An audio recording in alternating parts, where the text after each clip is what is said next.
Assalamu alaikum wa rahmatullahi wa barakatuh. Welcome to Advice of the Day with me, your host, Zakariya Westcott. We begin in the name of Allah. All praise is due to Him alone. May His peace and blessings be upon His noble Prophet, Prophet Muhammad, the last and final messenger. We continue from last time on the subject of wealth.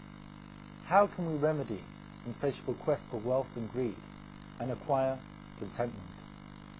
The remedy of man's insatiable quest for wealth and for greed consists of three components: patience, knowledge, and action. And these three things are acquired through five means. Firstly, man should deal with his livelihood and financial needs economically and be content with any available food, drink, and clothing. Secondly, if he is provided with sufficient livelihood, he should not worry about the future. Rather, he should be certain that his provision would come to him, as Allah has predestined. Thirdly, he should be aware of the meaning of independence, which is brought about by being content, and of humiliation, which is brought about by man's insatiable quest for wealth and for greed. Fourthly, he should contemplate much about the life of ease that the disbelievers and the ignorant enjoy, then contemplate the conditions of the prophets and the righteous people, and how content and patient they were.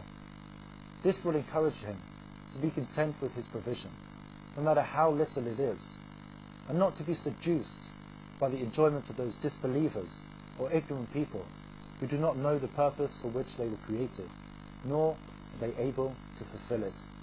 Fifthly, he should understand the dangerous consequences of collecting wealth, and instead should think over the good rewards that the patient poor people receive.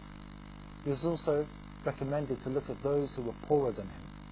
The Prophet, peace and blessings of Allah be upon him, said, "Look at those who are below you, and do not look at those who are above you, for this is more becoming, that you do not despise Allah's favours upon you."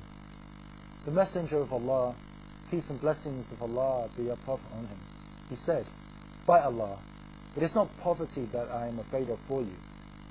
Rather, I am afraid that Allah might open for you treasures of this world, as it has been done for those who were before you, and you might compete over it, as did those who were before you, and get destroyed, as were those who were before you."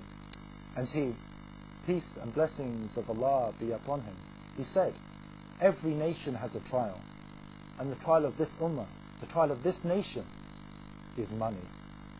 At-Tirmidhi reported that the Prophet, peace and blessings of Allah be upon him, said, "The feet of man will not slip on the day of resurrection, they will not move, until he is asked of four things." And he, peace and blessings of Allah be upon him, mentioned among them, and about his wealth, and how he got it, and how he spent it. Join us next time. Until then, Assalamu alaikum wa rahmatullahi wa barakatuh.